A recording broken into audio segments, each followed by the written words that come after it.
Ready Check Radio.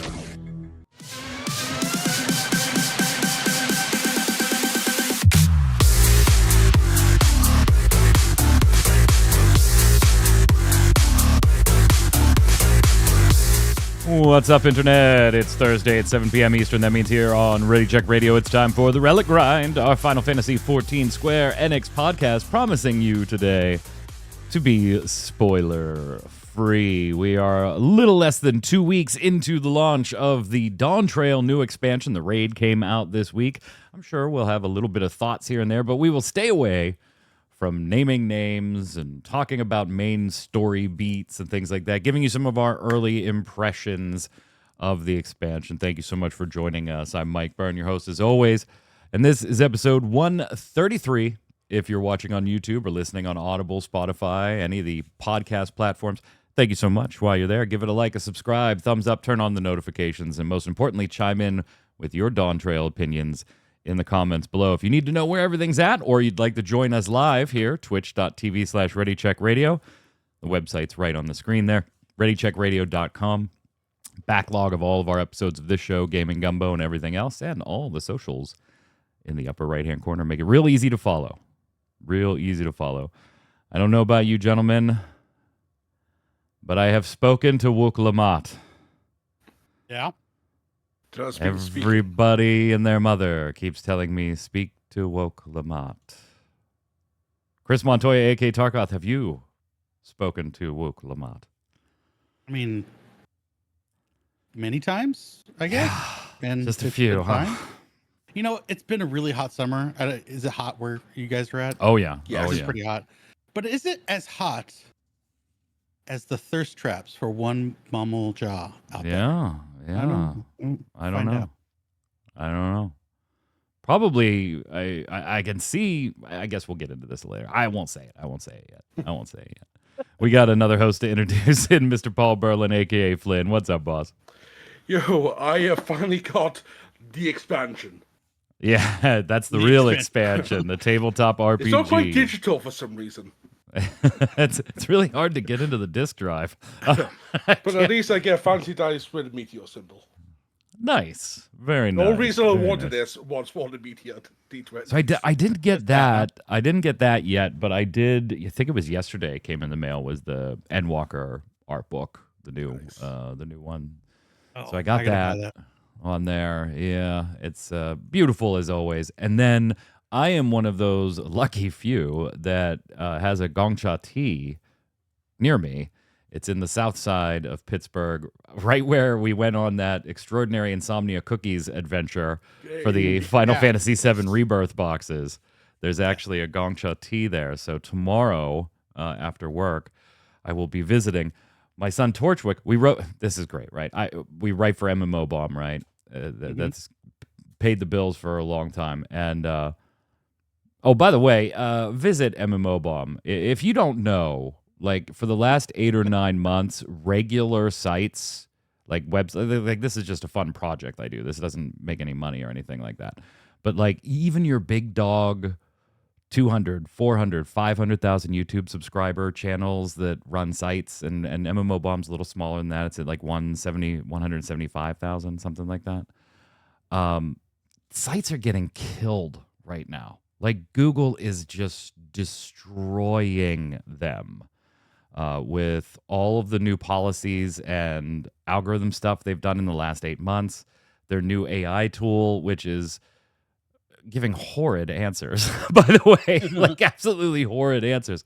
But they are the AI is perfectly happy to scrape the best answers off of your website, but then tell you that your site is not SEO or user-friendly enough to be in the top 16 recommendations of stuff. Like Retro Dodo, right? I love Retro Dodo. Huge fan of it. They've lost 90% of their Google traffic. You know, and MMO Bomb's the same. You know, our competitors massively, you know, the smaller sites like that. Like, it's the same across the board. So it is very, very important right now to support your favorite content creators. Turn your ad block off when you go to their site. If you can't, like, throw them a couple of bucks on a Patreon, that's fine. Turn your ad block off when you go to the site.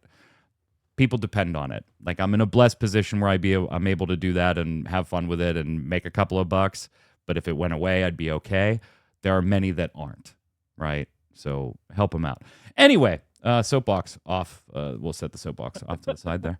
Google is literally murdering everybody that isn't part of the top 19 companies that pay to be there. So yeah, tomorrow I'll be going to Gongcha Tea. The reason I brought that stream so we could get a call back. the reason I brought that up was because Torchwick, my son, linked me like in the middle of the afternoon this promotion that Final Fantasy XIV was having, and I was like, yeah, I know, I covered it on MMO Bomb like 4 or 5 hours ago, and the link you are sending me is not MMO Bomb's link. You son of a bitch. Send me and he was like, yeah, so we have to go. And I was like, dude, if we both go, we have to buy 6 teas from them to get these mounts. We're just gonna roll out with 6 bubble teas. He was like, we'll drink it. Whatever. So I will be doing that tomorrow. Maybe we'll stream it on the way. We'll have some fun doing it. I want to see how you get the keychain, right? Like if you read the post on Final Fantasy's site, it was very vague, Tark. It was like, yeah, you'll have to ask the store how to get it. Well, that's not disconcerting at all. I want to see you stream drinking all the bubble tea. So, oh my god, yeah, just sitting there drinking gallons of bubble tea. I can't do it anymore. It's the one chip challenge. Have you played Flynn the tabletop game yet? Not yet. Bringing it back to where we started in a couple of weeks when I got a couple of friends come and visit. Nice. You have to let us know. You have to like give us a little review if you want to put a little video together. We'll throw it up on the site. Yeah, do like did a camera. From what I've viewed, show us everything that's in it. 5e, some shots of you and your peeps playing. What is it? If you know 5th edition D&D, there's a lot of similarity. Yeah. Still a D20 system, they just do things a bit differently. Well, gents, I guess let's talk about Dawntrail. Again, no spoilers here. We'll be kind of high level in our things. We'll say, hey, what'd you think of the dungeons? And we won't go into any specific bosses by name or any story beats like that, but we'll kind of give you our take on it.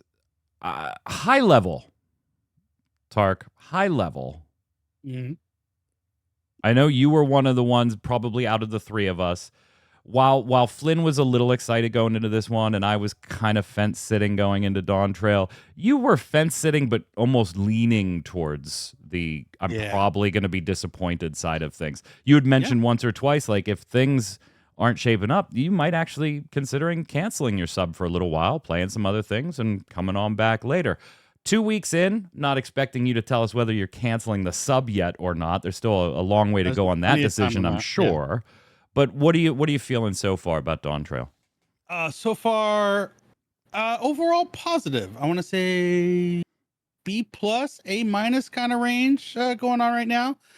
We just got the normals out. Again, we'll go into details about them, but that and the EXs and just the overall the dungeons, the content itself has lent a little bit more challenge, like we were kind of hoping it might.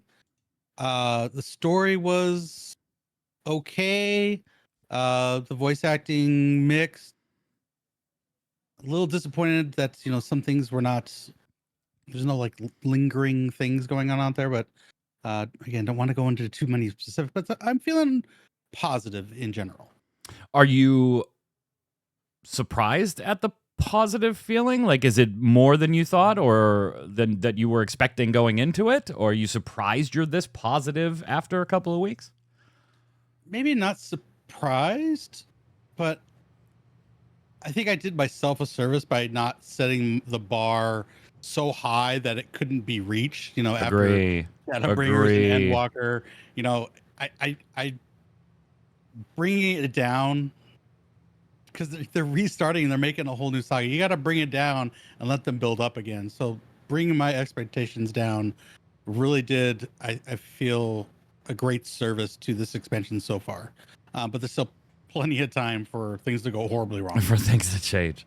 Flynn, what about you, sir? You were probably, on the flip side, the most positive out of the 3 of us looking forward to Dawntrail.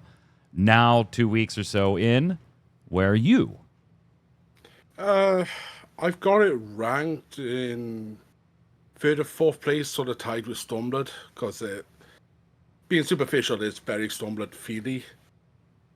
But the combat has been a highlight, and I've been loving it. I have crafted way too much. My brain has turned to fog for a lot of what has happened because of it. But overall, a good experience, and I'm happy with how my predictions went. Happy with? Okay, yeah. I get what you're saying. Yeah, you kind of got to leave that one alone for right now, though. We'll come back on that one. Okay. Can I just say, for me, what has been probably Final Fantasy XIV's most defining characteristic from A Realm Reborn forward is its weakest characteristic to me in Dawntrail, and that's the story. Fair. The dungeons, they're fine. They're great. There's interesting boss fights. They still follow same old. It's one path through. Couple of pools, boss, couple of pools, boss, couple of pools, boss type deal. So, okay, I didn't expect anything different, so I just was like, want to check them out for the way they look. But, by the way, can we say that is one of my favorite things? The graphics overhaul is fantastic. Oh, my Lord. No, it is amazing in some spots. It is it's great in all spots, but it is absolutely amazing in some other spots.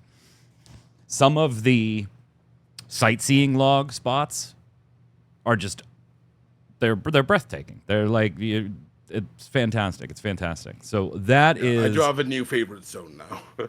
Oh yeah, go ahead. Lower third zone, without giving spoilers away. Yeah.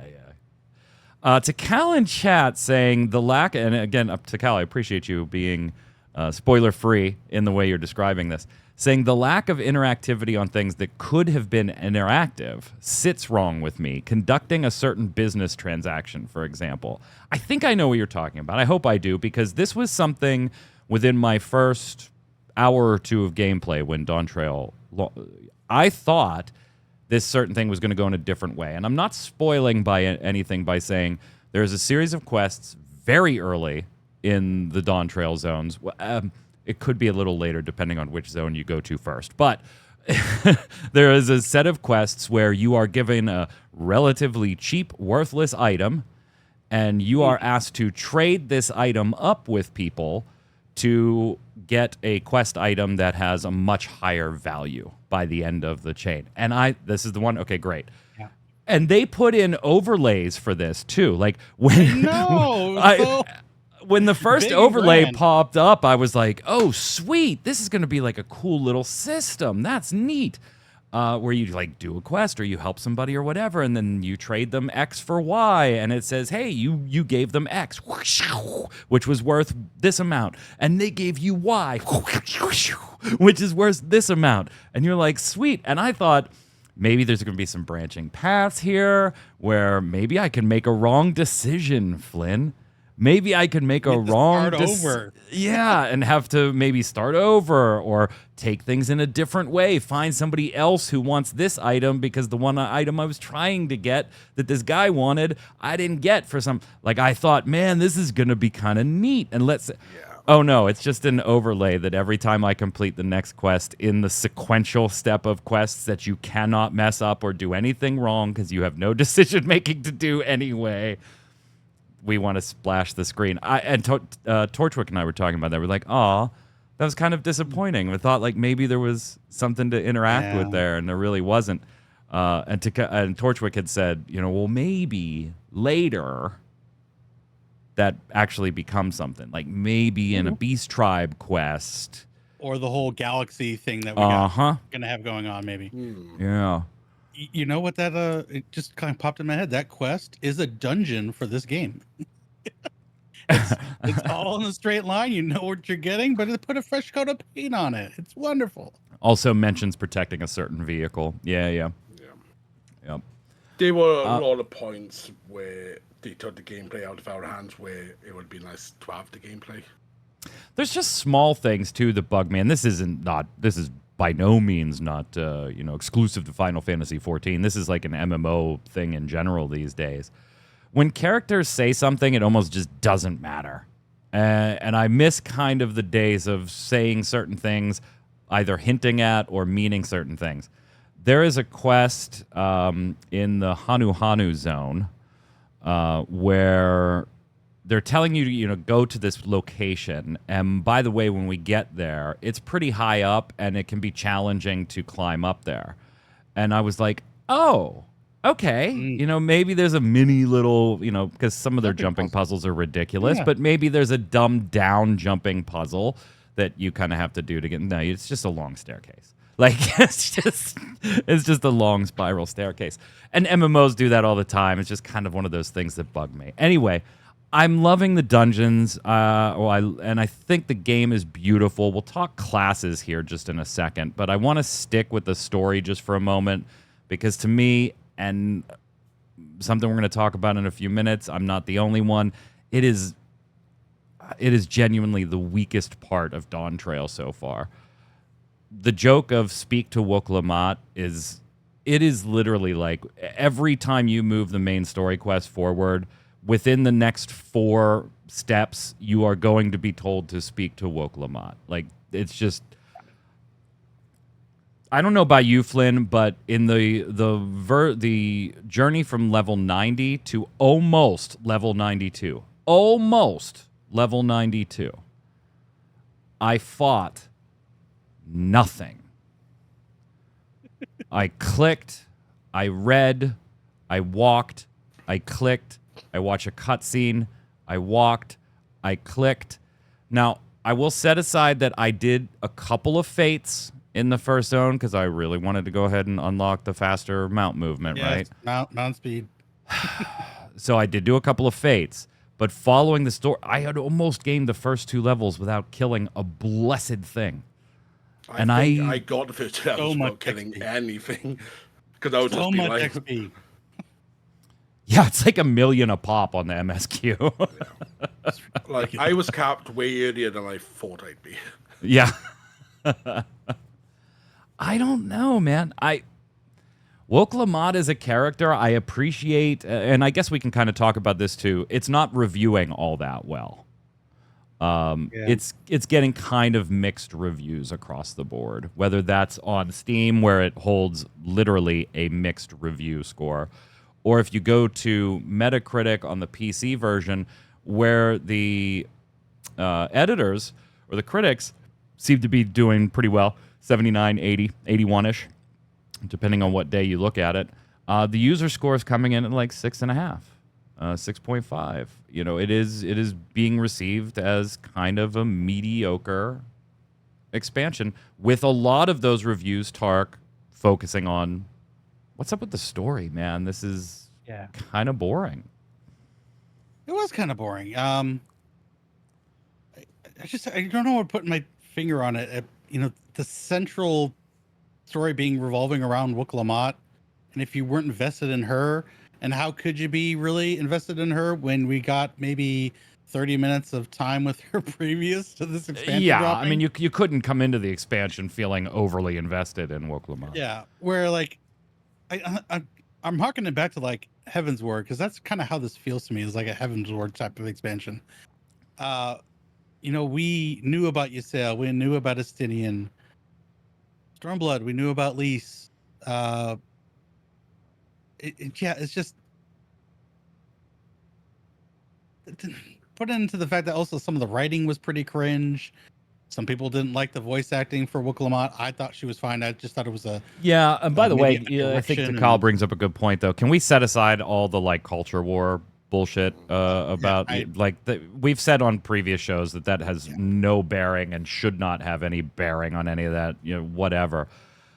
I think it's neat that we're watching a story arc for any character that isn't the Warrior of Light, right? I do think I can appreciate that. I just find the character kind of boring. I don't not like you. I don't like you, but I get it. You get seasick. I get it. Come on. We've done... yes, you have a problem with boats. Yes, you're having sickness. doubts on whether you can be a leader, and then we give you the rah-rah speech and you can be a leader. I get it, but it's just kind of boring for me. It does feel like the first act needed to have started during the post-end rock matches. Like 6-3. It needed to start in like as the much dot as 3. or 6-4. Final Fantasy Hey, IV storyline was okay. It's like, yeah, they needed that time to deal with that first arc more rather than how fast it went through. Like, my predictions before is like where I reckon the story splits out was almost spot on. We'll see. We can't talk about that. Stop trying to do that. Stop it. he's trying to Stop get it in. He's trying. What about some of the content, Tark? Dungeons. Have you? Well, raids were only like 2 days ago, but have you jumped into them yet? You've done all the stuff. Okay, I have not. I personally have not done the raid yet, so I'll have to give my opinion on a future episode. But go ahead. EX's dungeons raids. I put that as some of the best in the game so far. The difficulty that we've been looking for, things have been like, oh, kind of boring. Just let's start with the dungeons. I may have wipes, in the first boss of almost every dungeon. Some things you caught you really? off guard. You're like, yeah. Sometimes it was a little sad to watch Tark play. I haven't wiped in the dungeons. I kind of just thought they were on par. So it's interesting that not that I thought they were overly easy or anything, but I just thought they've been on par with what we've had lately. That's all. There's been some new things that they're showing, the new mechanics, new iterations on old mechanics that kind of caught people off guard, especially the first couple days. They look cool, and a lot of them look amazing. Yeah, and I am excited because they seem to be really pushing the envelope on what they can do with mechanics and combinations and fun stuff. So in dungeons, it's been awesome. The EXs have been amazing, especially when you're just starting out and trying to get that gear. And also the fact that they really hit. Both of them have about the same difficulty, but they're completely different fights. One's a mechanic check, one's a heal check. And it's just awesome. I love the difficulty. And then the raids, I can't wait for Savage. Everything's just been great so far. Maybe a little anime in its story, but won't go into details there. But yeah, we kind of knew it was going to be, right? It was like a whole Coliseum type raid. It was very Omega-ish in like we're going to have you fight whoever the hell we want you to fight for whatever stupid reason we can have you fight them. Absolutely.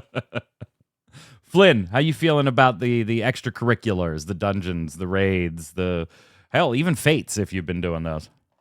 Because there's some neat fates out here. Been amazing. There are some neat fates out there. Into the fighter side, I've been loving it. The new mechanics and how everything's presented is absolutely lovely. EX1 is the only thing I haven't done so far. But going into EX2, when barely watched the guide, we cleared in about 5 pulls, and it was fun seeing how the mechanics are and all that stuff. And yeah, the normal modes have been amazing. I'm so looking forward to the Savage. What do you guys think? think? I'm excited for seeing the Savage versions than I have for other ideas in a long while. Have you guys done any with the new classes? Pictomancer, Viper? Gunbreaker so far. Is a damage god. Picto is so awesome. And it's not even really all that complex. It felt like it, and there's some things that feel a little weird, like stopping to get all your landscape and creature motifs back. But like the damage they put out is so ungodly. It's almost on absurd. Like people are saying that it should be nerfed. I'm like, maybe they should just leave it and just raise everything up just a little bit. I don't know. I think it's awesome.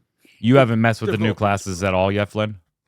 No, like I said, I got Gunbreaker up. Then it was crafting and gathering, and that's all I've done since, really.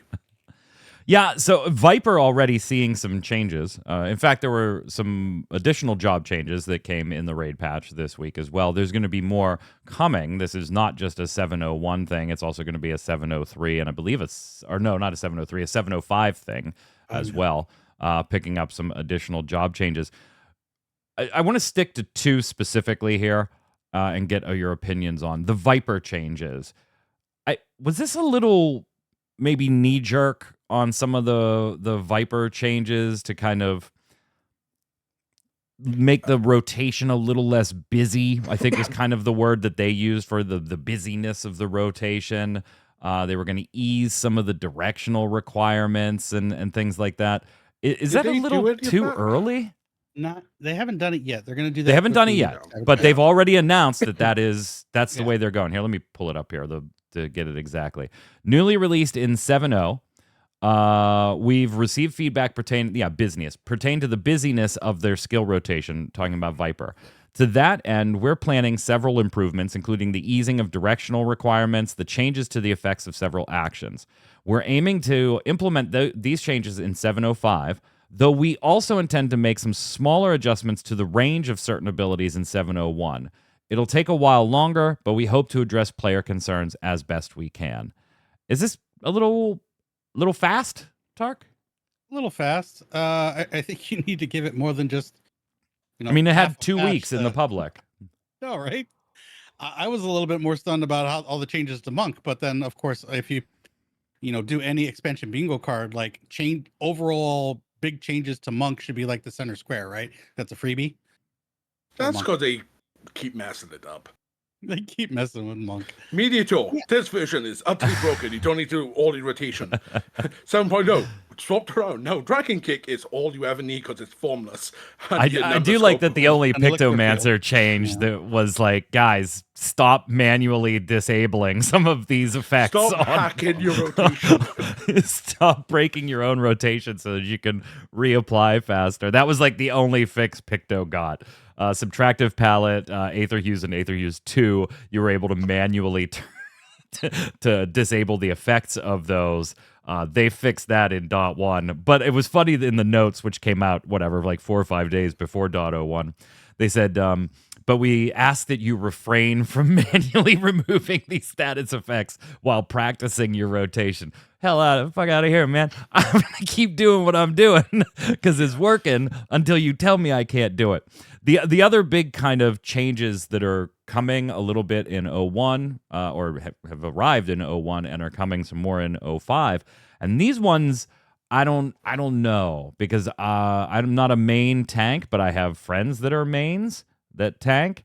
And apparently tanking was much harder when Dawntrail launched than in previous expansions, holding aggro or enmity, whatever you want to call it.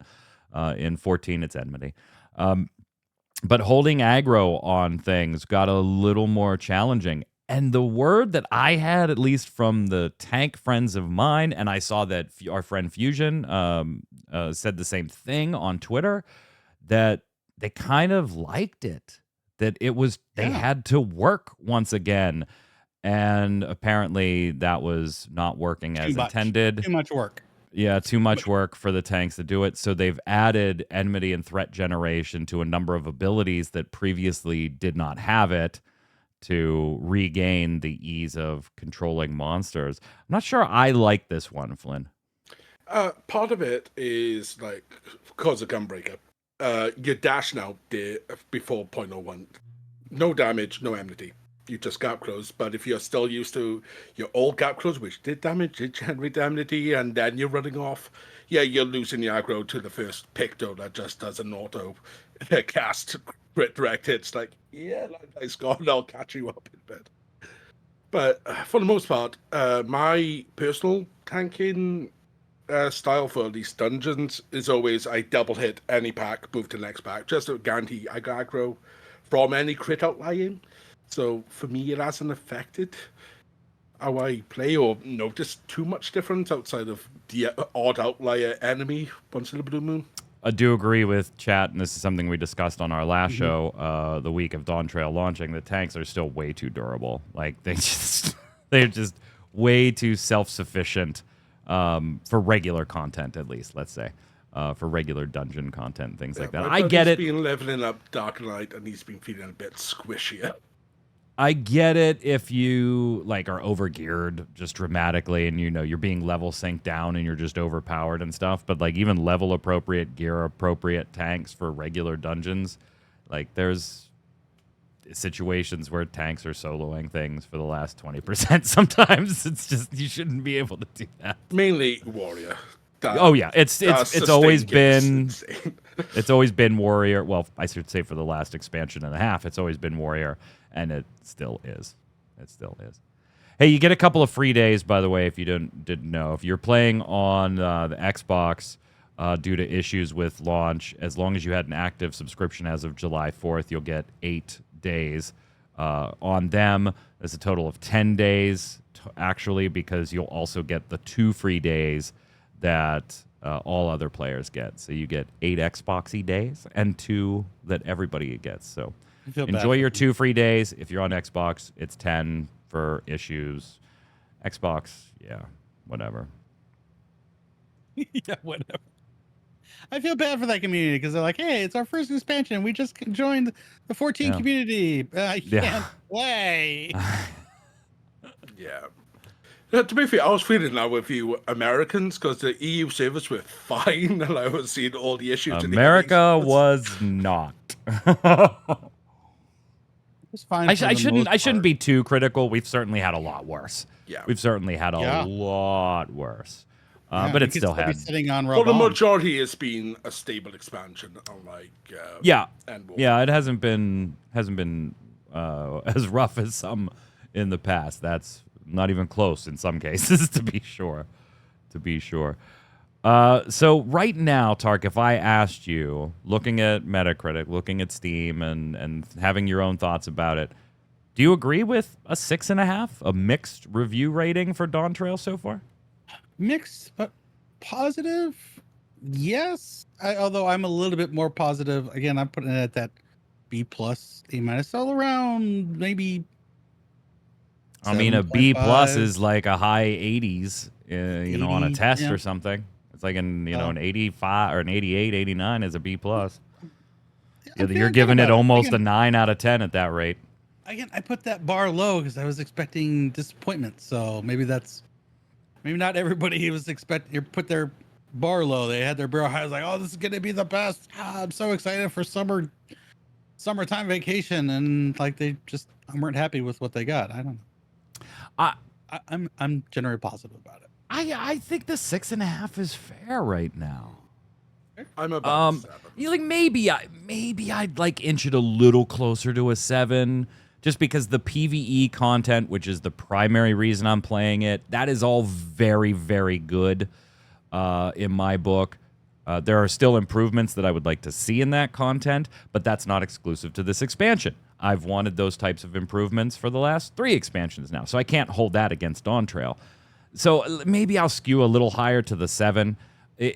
Why it doesn't make the 8 or the 9s is it's just an average kind of ho-hum story for me, and that's not specific to the Woke Lamont character. That's not specific to the stuff with the Scions. It's not specific to anything in the story. It's just kind of a ho-hum story where you can see the story beats coming a mile away. There's no real surprises. I shouldn't say that. There's certainly surprises in some of the content that you're doing, but let's just say there's no real twists. There's no real angles in the story that you didn't see coming, at least to me. It just seems not quite as fleshed out on paper in an interesting way as previous stories. Now, hopefully that'll improve now that we've gotten through this, initial act 1 of these characters. There is a very cool bad guy through the main story. He's very, very cool. I do like him, but maybe not as much as some others. Flynn, is 6.5 fair? I said I'm about a 7 personally, so yeah, fair. Right around there. Okay. There was a lot of Russian, and yeah. Oh, I didn't see any Russians in it. What are you talking about? Rushing. Is that English accent of yours? My bad. Despite the numbers, pretty successful behind the scenes, at least from what Yoshi P is saying, right? He issued a statement saying, I think this was on a blog post, right, where Yoshi P was thanking players and things like that. And he was like, doing his usual acknowledgement of the issues stuff. And he said, first, I would like to thank you all for your patience and cooperation in dealing with server congestion during the early access for Dawntrail. With your support, we were able to reach a record number of concurrent users we've not seen since A Realm Reborn in 2013. And Tark, initially I wanted to be like, that's pretty impressive. That is very. But then I was like, you also added a whole new platform right before this expansion launch, so maybe that's not as impressive as I thought. Like, if you have a high percentage of returning players every time an expansion rolls around anyway, and then you add a platform on top of that, a new platform to play on, maybe it makes sense that that number is higher. I mean, congratulations, it's still super impressive, but maybe not as impressive as I initially thought when I read it. I don't know. We got what? 3 million words of light or something like that, or 30 million? 100 million. 100 million words of light. That We're just stupid now- number. Made up. Who cares number? Whatever. Yeah, it's fine. Before we leave Final Fantasy XIV, we would be remiss if we did not, and we've already kind of teased it a couple of times here. But there is a new thirst trap in Final Fantasy XIV. And Final Fantasy, the team recognized this and is totally okay with it, tweeting out an image of said hero with just the comment, so how's Dawntrail going? Because apparently the baddie, Bakul Jaja, two-headed lizard, you've seen him. Even if you just watched videos, you're fine. Not spoiling anything. Yeah. Spoiler thirst trap for people, apparently. I think he's a cool character. He's probably my favorite character through the main story quest. It's my favorite arc. Yeah, absolutely. He's probably my personal favorite. But I don't know if I'm feeling thirsty for the big guy there, Flynn. Yeah, can you... It's the 14 community. It happens all the time. I don't know why, though. They didn't give him cat ears. Picked this up as well. That's when it was like, okay, it's got a bit crazy. They didn't give him cat ears, though, Chris. Or Chris. Wow, I never call you Chris. Ever. Like, even personally, when we're chatting behind the scenes, I never call you Chris. I just saw your name on the lower third. Introduced me. Yeah, I just saw your name on the lower third when I cut to you, and I was like, Chris. You thirsting for the Jaja? No, no. Tark want to get him some Jaja? No. I love this community sometimes. I think you do need to specify. You know, are you thirsting over the jaw, or are you thirsting over the jaw? You know, which one? Or is, if it's the whole part, you know, it's like, I don't know. Are we doing the mighty or the what is it? The wise? No. Resolve or reason? The might or the magic? It's mighty. Bakul Jaja the mighty and Bakul Jaja. What the hell's the magic head's name? The Mystic. Yeah, that's it. The Mystic. Thank you. My God, what a brain lapse that was. What a brain lapse. If I had to pick, I'd probably say the Mystic. I just like his sideways lizard eye. That, like, in every cutscene. Iguana ones. Yeah, the animation on that type of eye is really every cutscene, like, the camera's always at an angle on the mighty, and you just see the eye turn and, like, look at the camera without the head moving. It happens in, like, every other cutscene. It's amazing. It's so good. That's the moment of the expansion for me. It's every time he's in a cutscene. All right, let's slide over and talk about some other Square Enix news.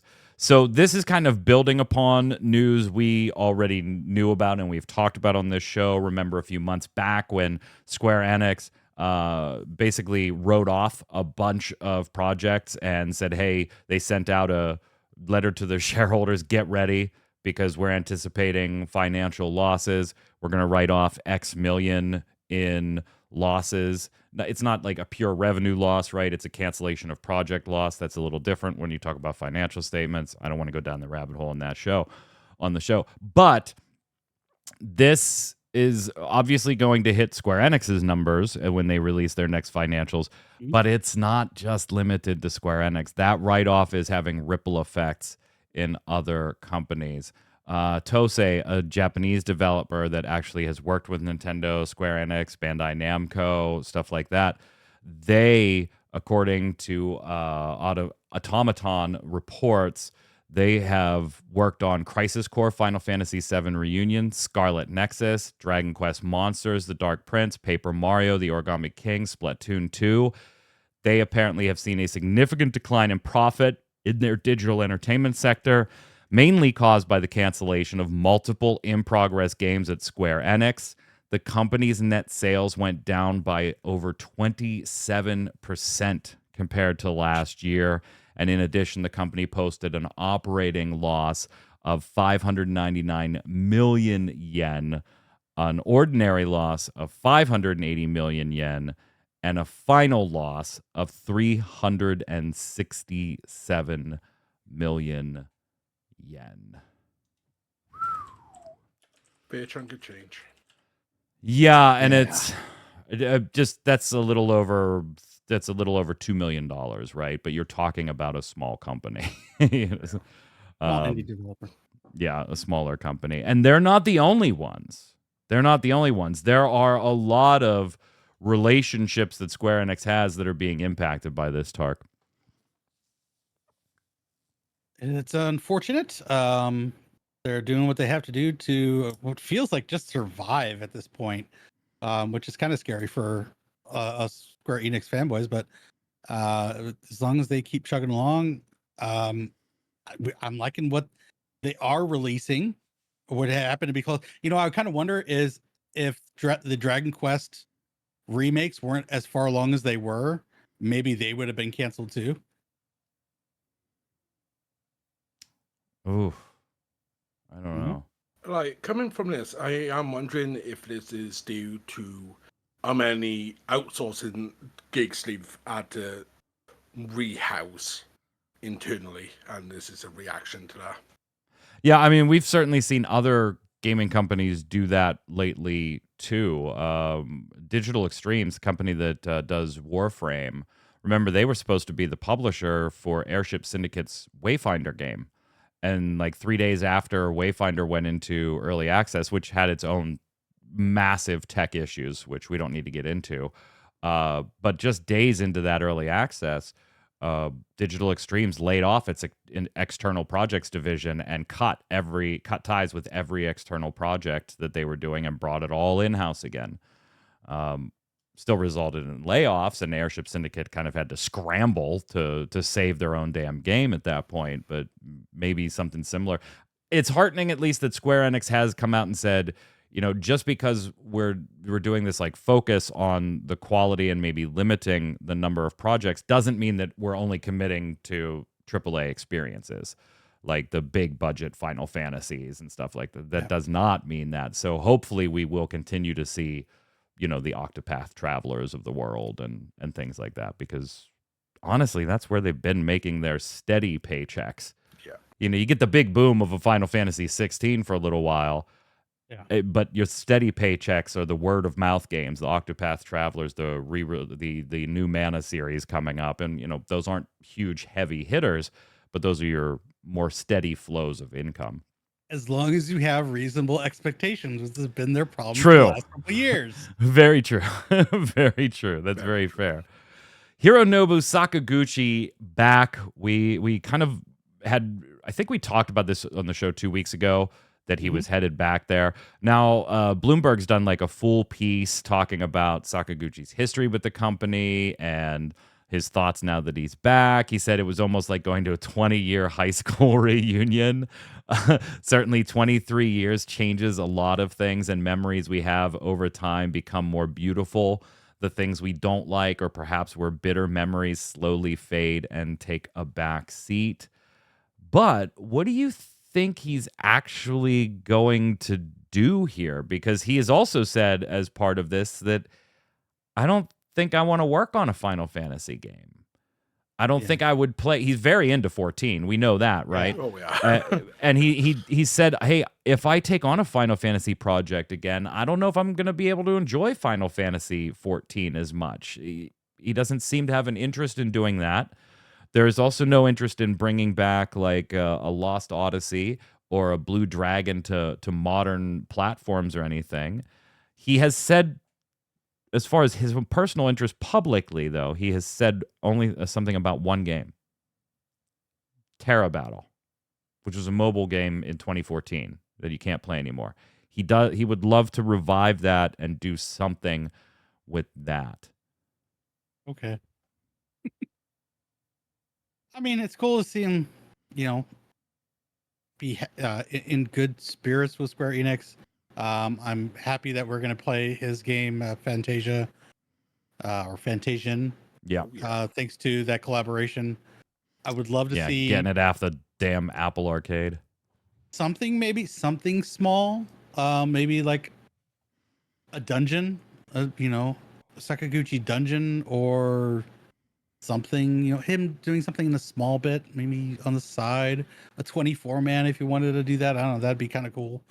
But yeah, I see that he wants to enjoy what Final Fantasy is now and not necessarily be part of creating it, which, that's in his rearview mirror. More hats off to him for keeping to that. So he did mention to Flynn in here that speaking of Fantasian, that Square Enix did recently file for a new trademark, Fantasian Dark Edge. So maybe that's a sequel or something. And when asked about it, Sakaguchi-san said, "We'll say it's something new for now." But that's all he left. That could have been something that's part of the two CB3 titles, or CBS 3 now. The team is a little worried that the birth of his upcoming grandchild might change the story of the direction of what they're working on, because that's kind of what happened back in the day with Final Fantasy VI. When his daughter was born, they went on a change through that game, and they're kind of worried that having a grandchild might do the same for their current. It's gonna happen again.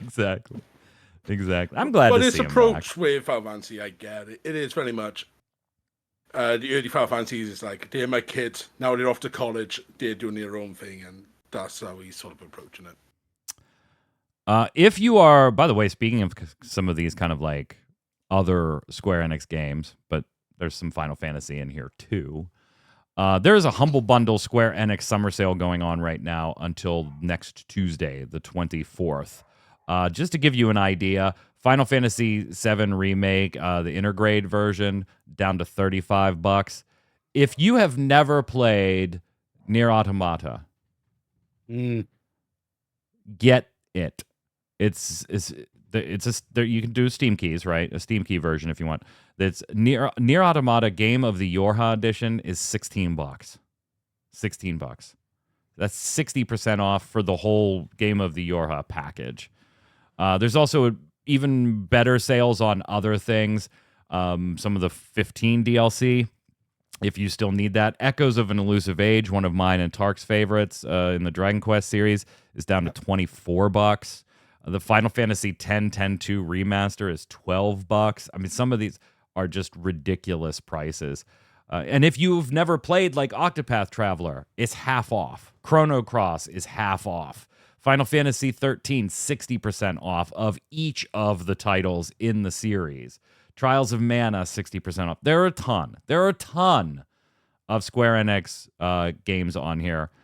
Even like going to Just Cause and like the DLC collection's like 70% off. Check it out. Humble Bundle till Tuesday. It's a great chance to pick up some of those titles that you may have been like, oh, I really would want to try that, but I'm not going to play it right now, so maybe I'll just get it when I'm on sale. So Tark is easily going to spend $400 here. Dungeon Siege collection for just $3. Yeah. I mean, come on. I mean, that's an oldie, but that was a goodie. So, I mean, there's some good stuff in here. Yep. Go get it. Hey, Flynn, remember when we thought Square Enix might just be quietly starting to ignore cryptocurrencies? We was hoping and praying. They're not.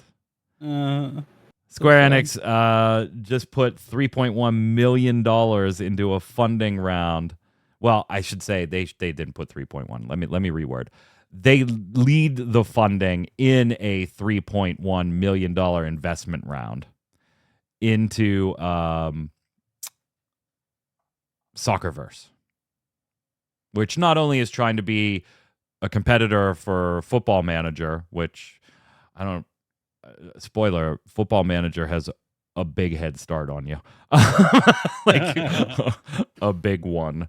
But it's also into blockchain.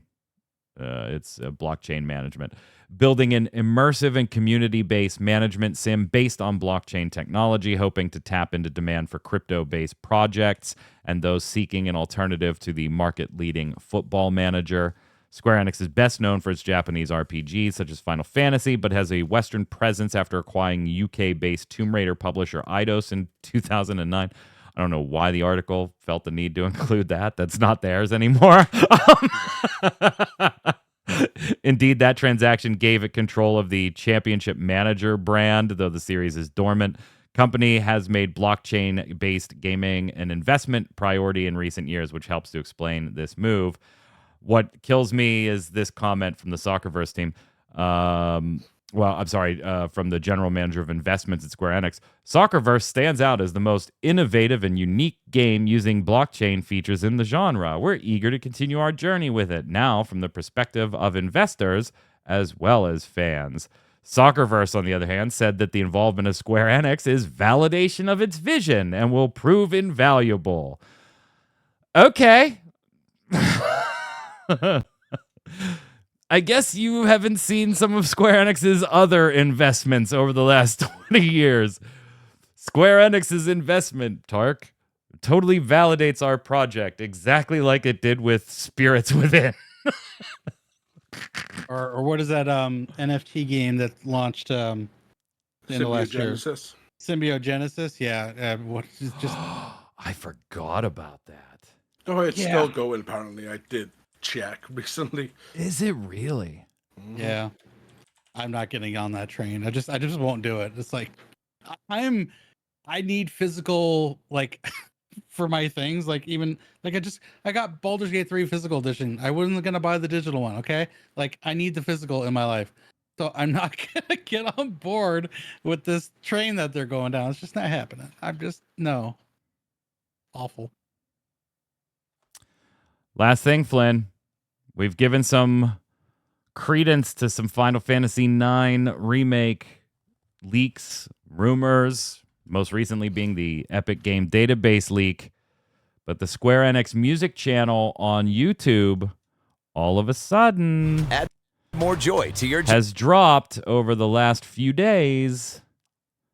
Basically, every track on Final Fantasy IX literally put up within the last 8 days, 3 days. What is it? Yeah, it's like 8 days. They've been slowly doing it over a couple of weeks. Yeah, but it's all of the Final Fantasy IX music. I mean, they're celebrating Nobuo Uematsu, right? Like they're doing an For Honor thing for him, but it's just been 9999999. I just think, hey, they could have started with any game. They started with that one. And Dawntrail, having a lot of 9 links there, Yeah. So let's slide over and do Love It or Leave It.